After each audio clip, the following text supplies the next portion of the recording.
اور وہ یہ ہے کہ ہم رسول اللہ صلی اللہ علیہ وسلم کی جو سیرت ہے وہ نہیں پڑھتے پڑھاتے، اس کو نہیں جانتے ہم بالکل بھی.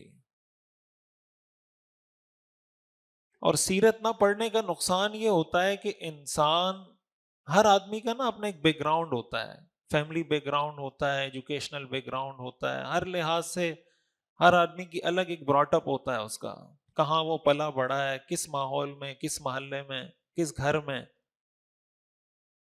اور اس کا انسان پہ بڑا گہرا اثر ہوتا ہے. حدیث میں آتا ہے جو لوگ اونٹ پالتے ہیں ان میں تکبر ہوتا ہے، اونٹ پالنے والوں میں تکبر ہوتا ہے، بکریاں پالنے والوں میں عاجزی ہوتی ہے.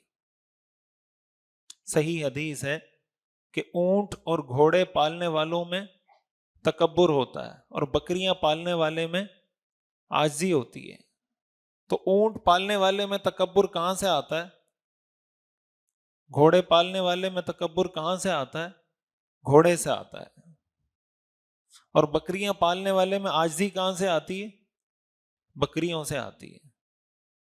اس سے کیا پتہ چلتا ہے کہ جانوروں کا بھی انسان پر اثر ہوتا ہے. یہی مطلب ہے نا بھائی، ایک آدمی پراڈو سے اترتا ہے، دوسرا سائیکل سے اترتا ہے، دونوں کا سٹائل ایک جیسا ہوتا ہے؟ ایک جیسا ہوتا ہے. پراڈو سے اترنے والے کا اور سائیکل سے اترنے والے کا کس چیز کا فرق ہے؟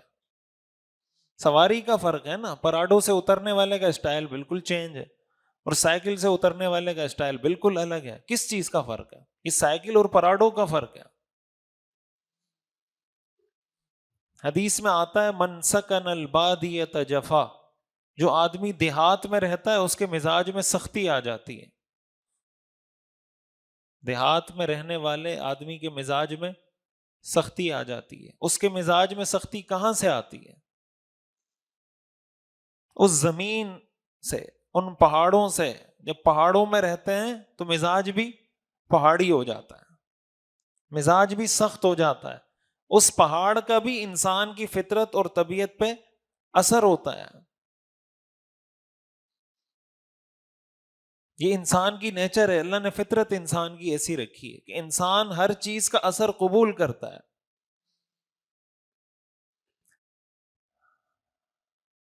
اسی طرح انسان جس فیملی بیک گراؤنڈ میں پلتا بڑھتا ہے اس کا بھی اس پہ اثر ہوتا ہے. میں اکثر یہ بات کہتا ہوں کہ ایک عالم دین ہے مثال کے طور پر، وہ کسی بزنس فیملی سے تعلق رکھتا ہے، اور ایک وہ عالم دین ہے جو کسی ایسی فیملی سے تعلق رکھتا ہے جو کوئی بزنس وغیرہ نہیں کرتے، ایک نارمل فیملی سے تعلق رکھتا ہے. وہ عالم جو ایک بزنس فیملی سے تعلق رکھتا ہے، اس سے اگر آپ کوئی مشورہ کرنے جاتے ہیں، مثال کے طور پر کوئی مدرسے کا طالب علم اس کے پاس جاتا ہے کہ مفتی صاحب میں نے دورہ حدیث کیا ہے، اب آگے میں کیا کروں؟ وہ مفتی صاحب اس کو مشورہ دیں گے کہ آپ تدریس بھی کریں، امامت بھی کریں، لیکن ساتھ بزنس بھی کریں. کہے گا نہیں کہے گا؟ وہ بولیں، ساتھ بزنس بھی کریں، تدریس بھی کریں، امامت بھی کریں، لیکن بزنس بھی کریں.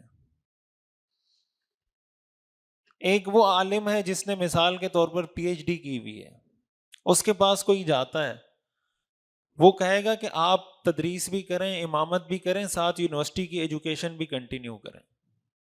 ایسا ہے یا نہیں؟ ایک وہ عالم ہے جس نے میٹرک بھی نہیں کیا ہوا،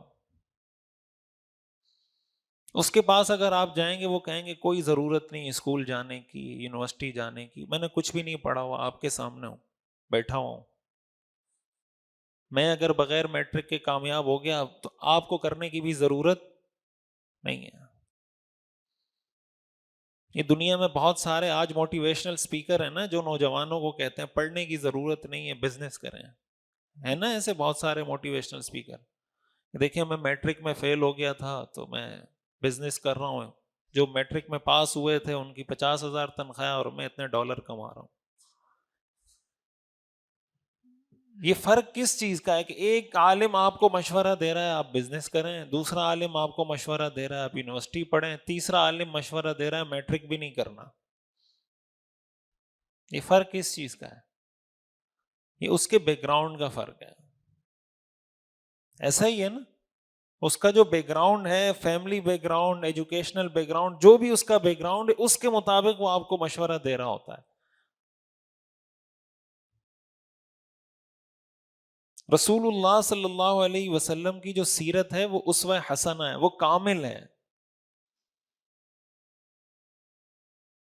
سیرت کو جب سٹینڈرڈ بنایا جاتا ہے, معیار بنایا جاتا ہے, اس کا فائدہ یہ ہوتا ہے کہ ساری دنیا کے پاس ایک یونیفائڈ, ایک متحد سٹینڈرڈ آ جاتا ہے. بھائی اگر میں آپ کو کہوں کہ آپ مجھے فالو کریں, دوسرے مفتی صاحب کہیں مجھے فالو کریں, تیسرے مفتی صاحب کہیں مجھے فالو کریں, چوتھے مفتی صاحب کہیں, اب ایک بزنس فیملی سے تعلق رکھتا ہے, ایک ایجوکیشنل بیک گراؤنڈ سے تعلق رکھتا ہے, ایک دنیاوی تعلیم انہوں نے حاصل نہیں کی اس سے تعلق رکھتا ہے, تو 3 فرقے تو یہی بن جائیں گے نا. کیا خیال ہے؟ 3 فرقے تو یہی بن جائیں گے, ایک بزنس والا, ایک ایجوکیشن والا, اور ایک بغیر ایجوکیشن اور بغیر بزنس والا. لیکن اگر ان تینوں کو کہہ دیا جائے کہ اللہ کے رسول کو فالو کریں, تو یہ ختم ہو جائے گا نا سلسلہ. اس کا فائدہ کیا ہوگا کہ ہم ان تینوں میں دیکھ لیں گے کس کی بات سیرت کے مطابق ہے, کس کی بات سیرت کے خلاف ہے. جو بات سیرت کے مطابق, جس کی جو بات سیرت کے مطابق ہے وہ لے لیں, اور جس کی جو بات سیرت کے خلاف ہے وہ چھوڑ دیں. تو معاملہ حل ہو جائے گا یا نہیں ہوگا؟